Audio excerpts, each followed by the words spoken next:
हमारा दिमाग बेसिकली दो हिस्सों में बटा हुआ है। पहला है कॉन्शियस माइंड यानी सचेत मन, और दूसरा है सब कॉन्शियस माइंड यानी अवचेतन मन। कॉन्शियस माइंड और सब कॉन्शियस माइंड दोनों मिलके हमारी जिंदगी को चलाती है। आप अपने जिंदगी में जो कुछ भी कर रहे हो, ये सब कॉन्शियस और सब कॉन्शियस माइंड ही कंट्रोल करता है। ओवरऑल हम ये कह सकते हैं कि हमारा माइंड हमारे जिंदगी को चला रहा है। कॉन्शियस माइंड तो ठीक है, पर ये जो सब कॉन्शियस माइंड है, ये कुछ ज्यादा ही खास है। आपके जिंदगी के 90% डिसीजंस आप नहीं लेते, बल्कि ये आपकी सब कॉन्शियस माइंड लेती है। आपके दिमाग की असल शक्ति आपके सब कॉन्शियस माइंड में है। जरा सोचिए, क्या अपने धड़कन को आप चला रहे हो तो इसे कौन चला रहा है? एवरेज में 1 मिनट में आपका दिल 70 बार धड़कता है, पर कौन है जो इसे वेरीफाई करता है? मेरा मतलब कौन है जो इसे कंट्रोल करता है? हर 1 मिनट में इतनी ही बार आपकी हार्ट बीट करानी है, इस पे ध्यान कौन रखता है? आपके ब्लड वेसल्स में जो खून दौड़ रही है, वो भी एकदम परफेक्ट प्रेशर के साथ, इसे भला मेंटेन कौन करता है? आप तो नहीं करते। आपके बॉडी के परफेक्ट टेम्परेचर को आखिर कौन मेंटेन करता है? इसका आंसर है आपका सब कॉन्शियस माइंड। ये आपके दिमाग का पावर हाउस है और यही डिसाइड करता है कि आप कौन हो और आप कैसे बिहेव करते हो। आपकी सब कॉन्शियस माइंड आपके कॉन्शियस माइंड से कहीं ज्यादा पावरफुल है। इसकी कैपेसिटी वर्चुअली अनलिमिटेड है। आदत, जो ये वर्ड है ना, आदत, ये सब कॉन्शियस माइंड से रिलेटेड है। जैसे डेली रात को सोने के पहले इंटरनेट यूज करने की आपकी आदत है, तो ये आदत एक्चुअली सब कॉन्शियस माइंड में स्टोर्ड रहती है। लोगों को तो ये पता है कि आदत को आसानी से नहीं बदला जा सकता, पर लोगों को ये नहीं पता कि इसका रीजन क्या है। इसका रीजन यही है कि ये आदत हमारे कॉन्शियस माइंड में नहीं, बल्कि हमारे सब कॉन्शियस माइंड में स्टोर्ड रहती है, जो हमारे कॉन्शियस माइंड से कहीं ज्यादा शक्तिशाली है। हमारे जिंदगी में कई चीजें ऐसी है जिसे हम जानते हैं कि नहीं करना चाहिए, फिर भी हम वही करते हैं। जानते हो आप ऐसा क्यों?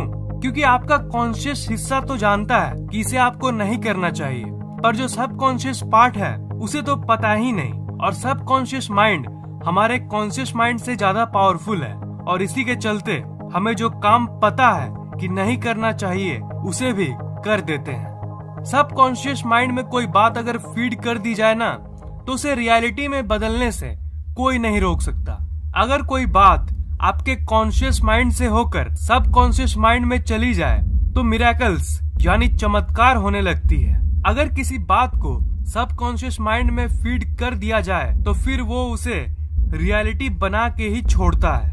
उसे कोई रोक नहीं सकता। जब किसी बात को सब कॉन्शियस माइंड में फीड करने की बात आती है, तो आपका सब कॉन्शियस माइंड ये नहीं सोचता कि ये सही है या गलत, या फिर सच है या झूठ। इसके अंदर जो भी इंस्ट्रक्शन चली गई, उसे जस्ट ये रियलिटी में लाना शुरू कर देता है। और सोचिए कि अगर इस सब कॉन्शियस माइंड की पावर्स अनलिमिटेड है, तो ये क्या क्या कर सकता है। अगर आपने एक बार अपने सब कॉन्शियस माइंड के अंदर किसी बात को फीड कर दिया, तो वो रियलिटी बनना शुरू कर देती है। तो अगर आप अपने सब कॉन्शियस माइंड से कांटेक्ट करने के तरीके को सीख लिया, तो आप नहीं जानते कि आप किस ऊंचाई को हासिल कर सकते हो। आप जो चाहे जिंदगी में वो कर सकते हो। सब कॉन्शियस माइंड में इंफॉर्मेशन फीड करने के अलग अलग तरीके होते हैं। सब कॉन्शियस माइंड से अगर आप इंटरैक्ट करना चाहते हो, तब आप बहुत सारे स्पेशल टेक्निक्स के जरिए इंटरैक्ट कर सकते हो। उनमें से सबसे बेस्ट टेक्निक है एफर्मेशन। जब भी कोई बात हमें बोली जाती है, तो वो सबसे पहले कॉन्शियस माइंड के पास जाती है, और तब कॉन्शियस माइंड तय करता है कि वो बात हमें सब कॉन्शियस माइंड को पहुंचाना है कि नहीं। अगर वो पर्टिकुलर बात आपके कॉन्शियस माइंड को लॉजिकली सही लगती है, तो वो हमारे सब कॉन्शियस माइंड को भेज देता है। जैसे मान लीजिए कि अगर आपको कोई रोड का अरे गहरा पागल इंसान कह दिया कि तू जिंदगी में कुछ नहीं कर सकता, तो आप उस पर अटेंशन नहीं दोगे, क्योंकि आपको पता है कि वो पागल है।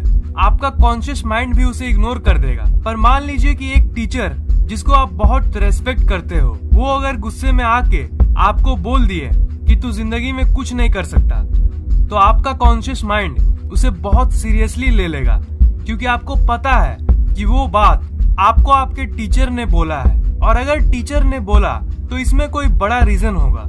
और इसी थिंकिंग के चलते आपके कॉन्शियस माइंड को लगता है कि ये बात इम्पोर्टेंट है, और उस बात को सबकॉन्शियस माइंड में भेज देता है। वो ये नहीं देखता कि ये बात पॉजिटिव है या नेगेटिव, ये जस्ट उसे भेज देता है।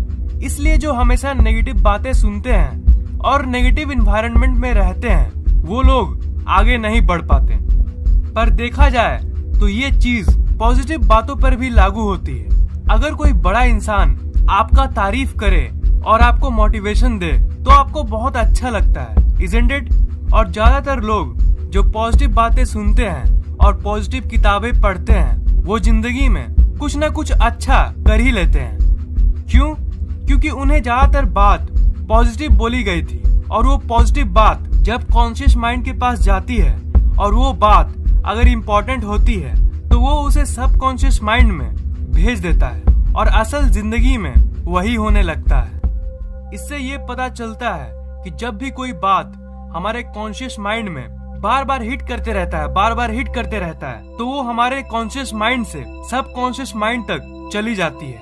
इसलिए ये कहा जाता है कि हमें हमेशा पॉजिटिव सोचना चाहिए और नेगेटिव से दूर रहना चाहिए। मान लीजिए कि कोई सब्जेक्ट, मान लीजिए मैथ्स, आपको हार्ड लगता है, तो अगर आप बार बार अपने मन में यही कहते रहोगे कि मैथ्स हार्ड है, तो वो कुछ ड्यूरेशन के बाद आपके सबकॉन्शियस माइंड में चली जाती है, और इजी क्वेश्चंस भी आपको हार्ड लगने लगती है। तो वही अगर आप नेगेटिव हटा के जानबूझकर पॉजिटिव सोचने लग जाओ कि मैथ्स इजी है, तो ये बात आज नहीं तो कल कॉन्शियस माइंड से सबकॉन्शियस माइंड में पहुंच जाएगी और आपके लिए मैथ्स इजी हो जाएगी। पर प्रॉब्लम ये है ना कि ज्यादातर लोग इस मेथड के बारे में नहीं जानते और सोचते हैं कि बार बार बोलने से क्या होगा।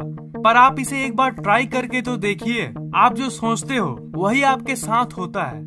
इसलिए अगर आपको सक्सेसफुल होना है तो आपको सक्सेसफुल लोगों की किताबों को पढ़ना चाहिए। लाइफ में हमेशा पॉजिटिव सोचना चाहिए। इसलिए बी पॉजिटिव, बी सक्सेसफुल। अगर आप पॉजिटिव इन्वायरमेंट में रह के पॉजिटिव बातों को अपने दिमाग में यानी कॉन्शियस माइंड में हिट करोगे तो कभी ना कभी वो कॉन्शियस माइंड की दीवार को तोड़ के सब कॉन्शियस माइंड में एंटर कर जाएगी। उसके बाद जैसी सिचुएशन आप चाहते हो आपके जिंदगी में वही मैनिफेस्ट होने लगेगी। सब कॉन्शियस माइंड को कंट्रोल करने के एफर्मेशन के बदले और भी बहुत सारे तरीके हैं।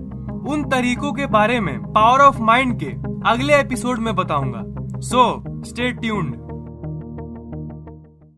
इस वीडियो को लाइक, कमेंट और शेयर कीजिए ताकि ये नॉलेज दूसरों तक पहुंच सके, और इस चैनल को सब्सक्राइब करना मत भूलिएगा, क्योंकि मैं ऐसे इंटरेस्टिंग वीडियोस हर 2 दिन के बाद अपलोड करता रहता हूँ। सब्सक्राइब करने के बाद आप सब्सक्राइब बटन के बगल वाले घंटे को जरूर दबाइएगा ताकि मेरे वीडियोस आप तक सबसे पहले पहुँचे।